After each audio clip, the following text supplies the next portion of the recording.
Good afternoon, and thank you for joining the fourth quarter 2019 earnings conference call for Herbalife Nutrition Limited.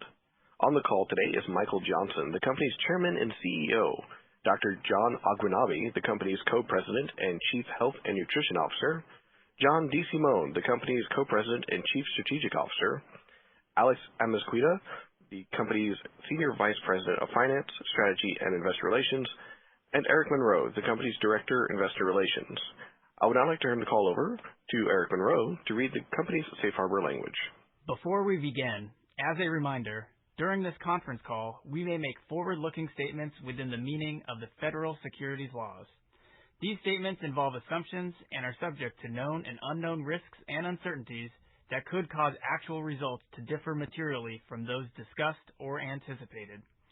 For a complete discussion of risks associated with these forward-looking statements in our business, we encourage you to refer to today's earnings release and our SEC filings, including our most recent annual report on Form 10-K. Our forward-looking statements are based upon information currently available to us.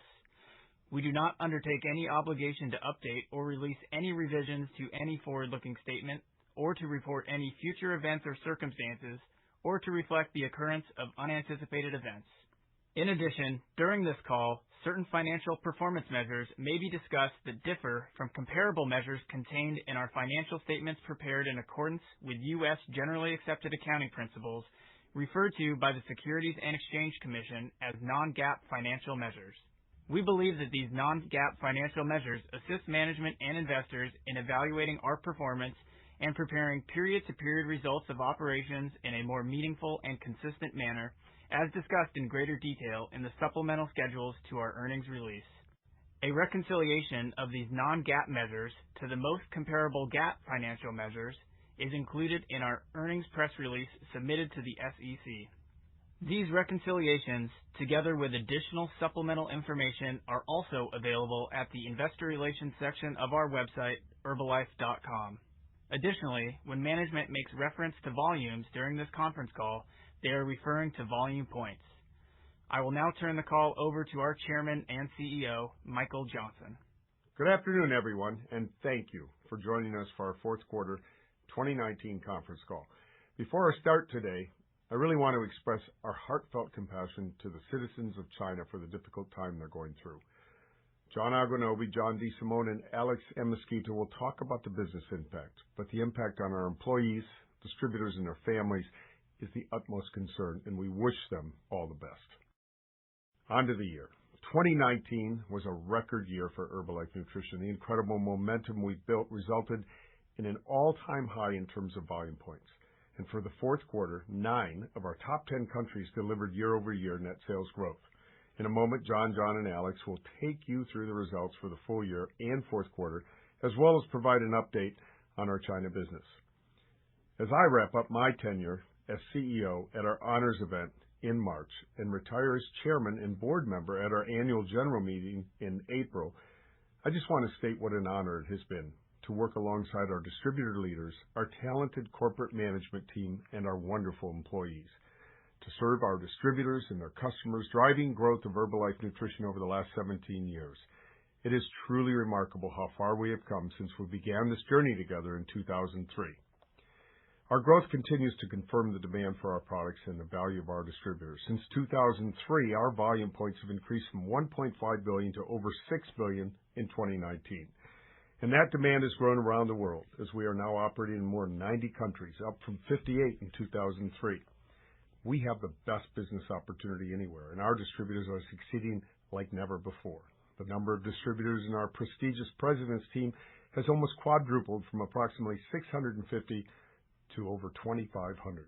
And the number of distributors in our elite founder circle and chairman's club has more than tripled from 21 in 2003 to 67 today. The value of our distributor leaders, it just can't be overstated. Our distributors today have a better understanding of their business than ever before, with new tools, data, and technology co-designed with them to help them succeed. In order to support our distributors and their growing businesses, our global employee family has increased from approximately 1,000 in 2003 to almost 9,500 today. In the product arena, we provided our distributors with more product to meet their customers' needs. Importantly, through our Seed to Feed program, we are now manufacturing approximately 65% of our products in our own state-of-the-art facilities. From 2003 to 2019, we launched 9,100 product SKUs, with more than 200 of those being new products, including Nightworks, developed with Nobel Prize-winning Dr. Lou Ignarro, our sports nutrition line, Herbalife 24, that helped us attract a new, younger, and active distributor base, and our Herbalife skin line. These products are more accessible to our distributors and their customers than ever before, as we've increased our distribution access points from 117 to almost 2,000. And all of this has resulted in our status as the number one brand in meal replacement and the number one brand in weight management as measured by Euromonitor. Onto our brand, where we've built a stronger brand through the years with incredible athletes who endorse and use our products, and in some cases, work with our nutrition and fitness experts to achieve peak performance. This is something we built from scratch since 2003, and we now sponsor over 200 athletes and teams around the world across a multitude of sports, including our own LA Galaxy and Cristiano Ronaldo. We also sponsor community and athletic events in the world, including triathlons like the Herbalife 24 Triathlon Los Angeles, which we brought back to our home city last year. We'll be doing it again in May this year, and I can't wait to join distributors and employees for this really spectacular event. As for our image, we've grown our Herbalife Nutrition Foundation, continuing our mission of providing good nutrition and nutrition education to disadvantaged children around the world. Since 2005, we've granted more than $33 million to nonprofits globally and have grown our Casa Herbalife program from 6 partners to more than 170 today. To say we're proud of our distributors and employees who support the foundation is an understatement. Our leadership team is stronger, more confident, and more ready than ever. And as I highlighted on the last call, our board of directors and I have complete confidence the future leaders of this company will continue Herbalife's positive trajectory. As you heard me say 1,000 times before, there's never been a better time to be part of Herbalife Nutrition. With my good friend John Aguanobi leading Herbalife as CEO, I've never been more confident in the future of our company, not only as a shareholder, of course, but also as a continuing mentor to our company leaders and distributors. As this great company celebrates its 40th year and enters its 5th decade, I couldn't be more excited about the future. Now let me turn the call over to my good friend and incoming CEO, Dr. John Aguanobi. Thank you, Michael. I've had the honor of working closely with you since I joined Herbalife Nutrition at the beginning of 2016. And one thing that has always been abundantly clear is your passion for this company. That passion has resulted in incredible growth over the past 17 years, as you highlighted in your remarks. The success of our distributors, who are at the heart and soul of this company, has been furthered by your vision and your leadership. You have led with integrity, and you've brought us to this point in our 40-year history, setting the stage for what I know are exciting years to come. Because of you, we are improving more lives around the world than ever before, through better nutrition and an incredible business opportunity. I know I speak for our distributors, our executive team, our employees, and our shareholders when I say thank you for all you have done. Our job now, to use your words, is to continue to build it bigger, better, and stronger than ever before. But before we look forward, let's look back at 2019, starting with our financial results. As you saw from our press release today, we delivered full-year volume points of 6.1 billion, a record for the company and a 3% increase compared to 2018. Our performance demonstrates the strength of our geographic diversity, as we achieved this record despite challenges in China. Excluding China, volume points for the year grew nearly 7%. 3 of our 6 regions and 6 of our top 10 countries set volume point records for the year. Today, we also announced sales leader retention results for the last 12-month requalification period ending in January of 2020. The absolute number of sales leaders retained for the year is just under 300,000, the highest in our history. This result is reflective of the ongoing sustainability of our business and the opportunity that we offer to our distributors. Yes, 2019 was a record-breaking year, and we take that momentum with us now as we go into 2020. We have the right strategy, and our distributors and our employees are focused on the right priorities. During the year, we made significant progress on our established growth strategies of product expansion and technology innovation. On the product front, we launched 20 new products and introduced over 480 new SKUs across our markets worldwide. These new products will enable us to better satisfy the tastes, the preferences, and the nutrition needs of our customers worldwide. From a technology perspective, we developed and ushered in multiple new tools and technologies to increase our distributor-to-customer connectivity, to enhance our distributor scalability, and to improve the distributor and customer experience. But no amount of technology can ever take the place of our distributors. The personalized advice, service, and support that they provide to their customers is a key point of differentiation. It's what makes us unique. We look forward to providing a more detailed update on our growth strategies on Thursday this week during our presentation at CAGNY in Florida. Like many other companies, the outbreak of coronavirus has impacted our business on mainland China and elsewhere in the region. Our first priority is ensuring the safety of our employees and distributors, and we've taken prudent steps to do so, including limiting travel and postponing meetings where appropriate. Herbalife Nutrition, together with Herbalife Nutrition Foundation, is supporting relief efforts with a significant donation to MedShare International, specifically focusing on bringing urgently needed medical supplies into that region. Moreover, we have increased our charitable giving to additional local emergency relief efforts as part of our foundation's work. I'm proud to say that our distributors in China have done the same thing, and that their philanthropic giving continues. The situation in China and around the globe is emerging, and we're gathering data points and monitoring the market very, very closely. The scope and duration of business disruption and the related financial impact from the coronavirus can't be reasonably estimated at this time.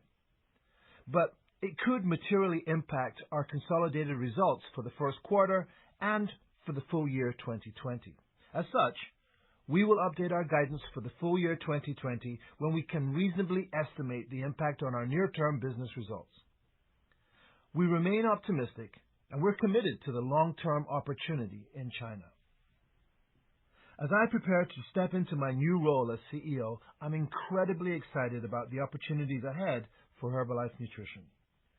Since the CEO announcement, I've had the opportunity to travel to many of our key markets to meet with our distributors, for example, in China, in Korea, in Peru, and across the U.S. Our distributors are the engine of Herbalife Nutrition. Seeing their enthusiasm and commitment to improving their communities and to changing people's lives through better nutrition and personalized support is one of the things that gives me confidence in our future. There are millions around the world who still need to hear what we have to offer, and I'm eager for us to continue to unlock the tremendous opportunities that lie ahead. Working closely with my friend and colleague, John DeSimone, along with our extraordinary team, we will continue to grow our business and help even more people around the globe pursue healthy, active lifestyles and a unique entrepreneurial opportunity. I would now like to turn the call over to John to provide an update on key market performance. Thank you, John. I want to once again thank Michael for his countless contributions to the company and the significant role he has played in leading and evolving Herbalife Nutrition into the premier nutrition company that it is today, and in mentoring me for more than a decade. We have a very talented and long-tenured management team, and together, I believe we are well positioned to drive growth for years to come under John Agwanobi's leadership. Turning now to the regional performance, where 2019 was highlighted by 3 regions setting annual volume point records. As we have highlighted before, the geographic diversity of our company is an asset that resulted in a record 2019, despite challenges in China, one of our largest markets. Excluding China, volume points grew 6.7% in the year, net sales grew 6.2%, and constant currency net sales grew nearly 10%. For the fourth quarter, the year-over-year growth rate accelerated to 4% from 2% in Q3, and we saw continued improvement in the year-over-year trend in China. In the U.S., the strength of the business continued in the fourth quarter, with volume increasing by 7% compared to the fourth quarter of 2018. We ended 2019 with year-over-year growth in every quarter for the second year in a row. Net sales for the full year of over $1 billion represents a record high and an increase of over 8% versus 2018 for the USA. Moving to the Asia-Pacific region, it continued its record-breaking year with volume points increasing 17% year-over-year and setting another all-time high result. This is the 8th quarter in a row of record-high volume results in APAC, and once again the growth was very broad-based. The two-year stacked volume point results for the fourth quarter was 53%. The growth rate in the region was led by India, Indonesia, Vietnam, Malaysia, and South Korea, all of which grew by double digits. India volume increased by 24% during the quarter, where we are continued to focus on improving the access for distributors in Tier 2 and Tier 3 cities by increasing the number of access points. In the fourth quarter, the number of access points, including third-party drop-off points, increased to over 1,600, which is more than double the number we had in Q4 2018. Vietnam volume points increased 30% for the fourth quarter, closing out a very successful 2019 with growth of 37% compared to 2018. Indonesia volume was up 27%, Malaysia was up 29%, and Korea was up 12%. For the full year, net sales in the region increased 18%. Full year net sales of $1.25 billion represented the largest year for any single region in company history. Turning to Mexico, volume points were down 4% in the quarter, but net sales actually increased 2%. For the full year, net sales increased 1% as currency neutralized in the region, and our ability to take price increases offset a decrease in volume of 4%. Looking at South and Central America, volume points declined 6%, which was in line with the decline from a quarter ago. We saw sequential improvement in trends in Brazil, along with over 34,000 new preferred members joining during the fourth quarter. Since the launch of segmentation in Brazil, we have seen approximately 75% of signups join as preferred members. The improving trends in Brazil were offset with softness in Argentina, Ecuador, and Bolivia, all of which are experiencing economic challenges at a macro level. Turning to EMEA, the region continued its pattern of consistent growth, which now totals 39 consecutive quarters, increasing 3% during the quarter. EMEA ended the year with full-year volume point growth of 6% and local currency net sales growth of 8.5%. Both net sales and volume points were record highs for the region in 2019. For the year, the increases were very broad-based, led by Russian-speaking markets, South Africa, and Spain. Turning to China, volume points decreased 13%, an improvement in the trend from Q3, which had declined 19%. As we mentioned on last quarter's call, in response to last year's 100-day campaign, when sales meetings were curtailed, we launched a personal e-store on WeChat at the beginning of Q4. This new technology was designed to give service providers and sales reps another platform to sell products so they would be less dependent on meetings and nutrition clubs. It comes with some features such as Instant Pay, which allows our sales representatives with the ability to receive their rebates in a matter of days instead of at the end of a month. Since its launch, approximately 30% of total volume in China has come from the personal e-store. Looking into 2020, as John Ivanovi said in his opening remarks, the safety and well-being of our customers, service providers, sales reps, and employees, and their families are the top priority. And as such, we have taken a number of prudent steps to do so, including limiting travel and postponing meetings where appropriate. And while the duration of the business disruption from the coronavirus cannot reasonably be estimated at this time, many of the new initiatives implemented last year, like the personal e-store, combined with an incredible pipeline of new products planned in China, and our continued investment in the market through our China Growth and Impact Investment Program, should help benefit our service providers, sales reps, and their customers throughout 2020. I will now turn the call over to Alex to provide an update on the financials. Thank you, John. Fourth quarter net sales of $1.2 billion represents an increase of 3% on a reported basis compared to the fourth quarter in 2018, which included growth in 9 of our top 10 countries. Full year 2019 reported net sales of $4.9 billion were approximately flat on a reported basis, but adjusting for foreign exchange impact, net sales for the year increased 3%, and excluding China, local currency net sales grew almost 10% for the year. For the fourth quarter, we reported net income of approximately $56.7 million or 40 cents per diluted share. Adjusted earnings per share of 74 cents included expenses related to the China Growth Program of approximately $9 million or 5 cents per share.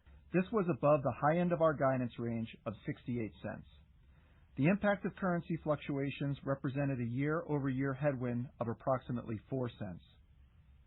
Reported gross margin for the fourth quarter of 81.2% increased by approximately 20 basis points compared to the prior year period. Note that the incremental but now discontinued tariff in Mexico that negatively impacted our gross margin earlier in the year is no longer a headwind. Fourth quarter 2019 reported and adjusted SG&A as a percentage of net sales were 43.3% and 39.9% respectively. Excluding China member payments, adjusted SG&A as a percentage of net sales was 30.5%, approximately 50 basis points unfavorable to the fourth quarter 2018, which was largely due to the timing of certain year-end accruals. Our fourth quarter reported effective tax rate was approximately 29.2%, and our adjusted effective tax rate was 16.5%, which was materially lower than our expectations. This was primarily driven by discrete tax benefits of approximately $11.4 million or 8 cents per share. Turning to the full year, 2019 reported net income was $311 million or $2.20 per diluted share, compared to reported net income of $296.6 million or $1.98 per diluted share for the full year 2018. 2019 adjusted diluted EPS was $2.82 per adjusted diluted share, which includes expenses of approximately $19 million or 10 cents per share related to the China Growth Program, as well as approximately 34 cents per share headwind from foreign currency.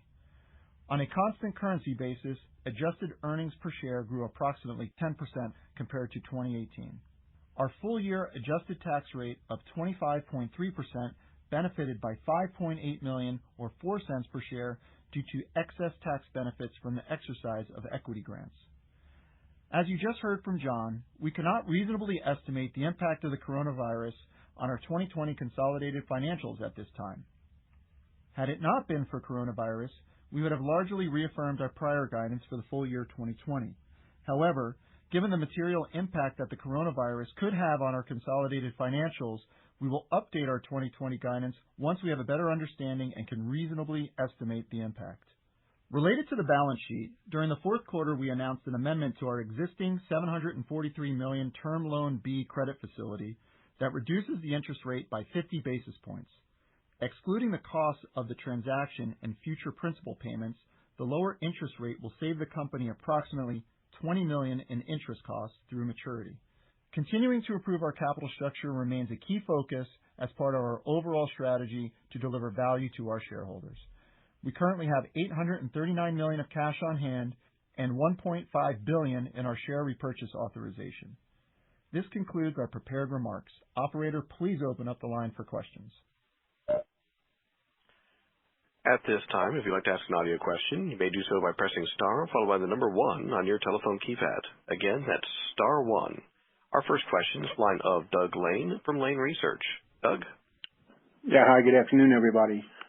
Talking about the FCPA, I know you didn't mention it, but I noticed in your commentary in the 10K that you put a dollar figure in there of $40 million. How should we read that? Does that show movement on the FCPA front? And what about timing of ultimate settlement?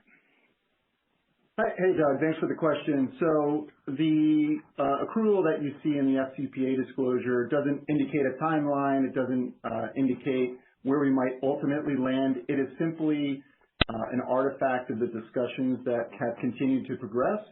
It triggers accounting principles in which we have to record that accrued liability. And so, we'll continue to have our discussions with the SEC and DOJ. All of the outcomes, please look at the FCPA disclosure as we've outlined it to see what the possible outcomes may be. But the accrual doesn't necessarily imply any specific outcome at this point. Okay, thank you. And shifting to the financial statements here, I just wondered, I noticed the SG&A as a percent of sales was up 140 basis points from the third quarter. And I know, it can be lumpy from quarter to quarter, but I just wondered why there was the big increase in the fourth quarter as a percent of sales on a sales number that was pretty good, probably at the upper end of expectations versus the third quarter. So, Doug, again, you're talking about the Q4 specific SG&A. So if you look at Q4 19 versus Q4 18, there was some year-end accruals. One went in one direction last year, the other went in the other direction this year, so it created about a $19 million difference in year-end accruals. It doesn't really impact the full year SG&A as a percentage of net sales, but it does in fact impact the quarter when you're looking at it year over year. So there's nothing fundamental or systemic going on in that number. It's really more of just a timing issue. And so if you look at how that kind of evens out for the year, you're going to see SG&A as a percentage of sales effectively flat, 19 over 18.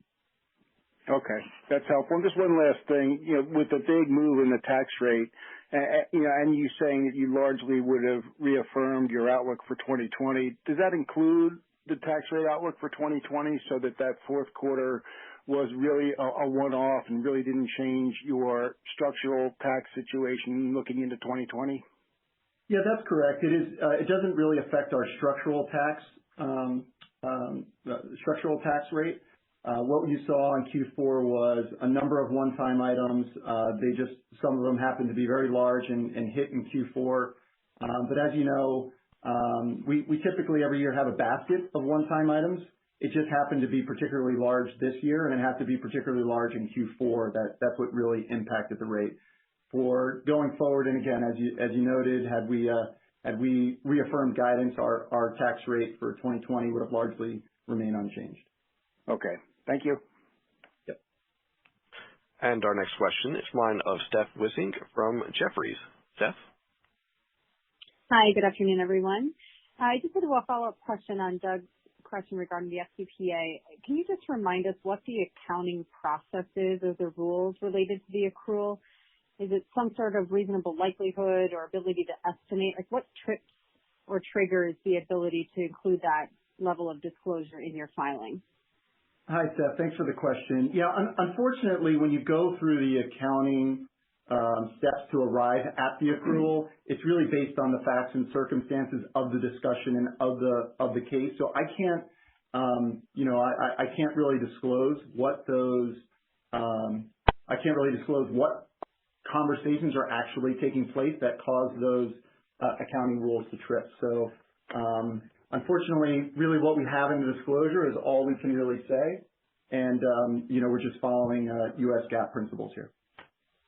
Okay, fair enough. And then two bigger picture questions on technology and new product initiatives. I know this is something that's been kind of underlying some of the headlines, but if you can just give us an update on some of the technology platform rollouts across your major regions, and then some of the new product initiatives we should expect from you over the next 12 months or so, particularly as we look at some of your growth markets of the world. Yeah, so one of the biggest technology initiatives we put in place coming out of the 100-day campaign was some of the distributor to customer technology in China specifically. And so that was a significant investment we made in 2019 or began to make in 2019. It's still ongoing. That project is very much in the middle of its rollout of different features and capabilities. But what we're seeing is, and particularly in light of the coronavirus situation, we're seeing our distributors adopt that technology and really figuring out another way to go to market, which has been helpful. It's all very much still in its infancy, but I think the progress of that technology implementation is really encouraging, and we're going to look to continue to update on that progress. I think generally, for the rest of the world, In the U.S. in 2019, we put in a productivity tool for distributors and nutrition clubs, and then more broadly, just rolling out our toolkit, what I would call as our core technology toolkit, which is available in a lot of our larger markets, but really rolling that into our tier 2 and tier 3 markets so that every distributor in every country has a core set of tools. And that continues to roll out, and it'll continue to roll out in 2020. So just overall, I think that'll contribute to just productivity and making sure distributors have a good way to go about doing their business.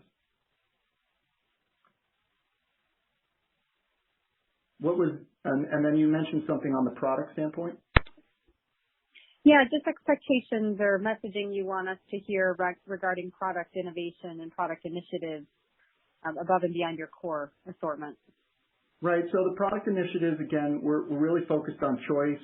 We're focused on products, whether that be in sports nutrition, targeted nutrition, or even weight management, in the weight management category where it's choice around clean label or choice around different distributors and how they react with their customers in their local market in the way that they want to speak. It's about choice and giving that option. So some of these products might be door openers to get into our core products, or some of it might be giving offerings so that our distributors have a way to talk to a customer that they haven't been able to. So, yeah, and maybe John. Yeah, let me just add into actually both those. So you asked obviously you asked questions about two of our core strategies, right? So technology, of course, it's about creating scale for our distributors to do more without losing the connection they have with customers. And Alex talked about a lot of those key initiatives. On the product side, Alex gave you a lot of examples of things we're doing. I think another one to keep in mind that's really going to drive an acceleration of launches is the localization of product and the pushing out of the resources into the regions to develop the products that their particular market needs, whether it's flavors that are unique to a particular region or health and wellness products that are unique to a particular region. So it's less of a global approach than it's been in the past and more of a local approach. Great, thank you. And our next question is from the line of William Reuter from Bank of America. William? Good afternoon. The first is just a follow-up on that last question about localization of products. Where are you in that process now in terms of trying to get product that is unique for a region versus products that are generally available across all your regions? So it's a process. In some regions we're further along than others. I can tell you that in China, for example, it's done. All right, China has its own R&D center now, and it's very localized. In other regions, they are developing the resources, and certainly working with our local distributors, we are, I think, far along in the journey. I think a little bit more on the resource side needs to be done, but I think culturally within the product development group and the teamwork done with the distributors, we are now there. So it's just a matter of getting the right resources. Okay, that's very helpful. And then I understand that it would be impossible to try and gauge the impact of coronavirus on this year, but I guess are there certain regions where you do have clubs that continue to operate? Do you have any even thoughts on when you may have some clubs that are beginning to open again? Well, look, it's tough to know, right? A lot of the clubs aren't operating right now, just like most of the restaurants aren't, because people aren't physically going into locations like that. And so those distributors have moved over to the online platform. And, we've seen actually, we're comping a pretty easy scenario with the 100-day campaign last year, and we are seeing activity levels actually higher than a year ago. And actually, new sales leaders higher than a year ago, but don't really know where this will end up because the situation's not over, and so we don't know all the dominoes to fall and exactly how this plays out over the medium term. But with respect to clubs, it's somewhere, maybe it's 80% of our clubs probably somewhere around there right now aren't open. So there are some clubs that are performing okay, but most of them right now aren't. The customers just aren't coming in. They're not open. That makes sense. And then lastly, in your prepared remarks, you use the word improve around your capital structure. I guess when you think about improving it, what does that mean? I think your leverage target had been 3 times, so I would assume that might mean something to increase your leverage, but there's obviously a lot of uncertainty, so I don't know if the coronavirus changes that thought. No, the coronavirus doesn't impact our capital structure thoughts. Our target gross leverage is around 3 times, so we do have capacity, and we continue to monitor the capital markets and in concert with just overall being, having an efficient capital structure. So you could envision sometime during 2020, we may be out in the market looking to fill that gap to get our target leverage back up or get our leverage up to that target level. So that's certainly one of the reasonable expectations, but obviously that's an execution question, and we just have to make sure that we're doing it at the right time. Great. Yeah. I'll pass to others. Thank you. Yep. Once again, ladies and gentlemen, if you'd like to ask an audio question, you may do so by pressing star followed by the number 1 on your telephone keypad. Again, that's star 1. And our next question is the line of Hale Holden from Barclays. Hale? Hi. Thanks for taking the question. I had a couple quick ones. Are you still manufacturing in your facility in China? And/or would we expect, any potential shortages from that facility to the broader Asian region? Yeah, so we are now manufacturing. I mean, we were down for a couple of weeks during the extended China New Year's. I think as of the 14th, as of late last week, our factories opened. Not every employee is in, but certainly enough to keep production going. So we're in a pretty good spot there, and that includes the 2 local manufacturing facilities in China, plus the extraction facility in China. Great. And then you had also mentioned in the prepared remarks the potential for geographic weakness, I guess, beyond China. Is that something you're seeing now, or is that just a level of caution? Well, I mean, we're certainly postponing some meetings in some areas of Asia. Sometimes you got to make those calls early, and so out of abundance of caution, there are meetings being canceled. Canceled is the wrong word. They're being postponed. They're just being pushed out till later in the year, and that could have an impact, but it might not have an impact. So given that we're not sure yet how this plays out, we're being cautious in our guidance. Okay. And then my last question was, I was wondering if in the quarter Mexico turned out to your plan, and any thoughts on how that market's doing? So it turned out pretty close to our expectations. It had a slight improvement in trends versus Q3. Net sales on a local currency basis were down 1.5%. On a reported basis, it was actually up 1.7%. So it's tracking with expectation. As we said last quarter, the objective now in Mexico to get the market back on track is more recruiting. That's where the weakness has been for about a year now, and that's where the focus needs to be to recover. Great. But Thank you so much. Nothing's materially different than we had thought a quarter ago. Great.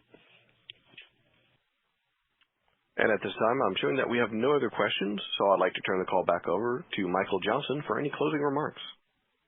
Thank you very much. When I began my Herbalife journey in 2003, I had a wonderful mentor who reminded me that few get a platform like we have at Herbalife. I then and today see Herbalife through 4 buckets: our product, our business opportunity, our brand, and our image. In March, we celebrate 40 years of enhancing and enlarging each of those buckets.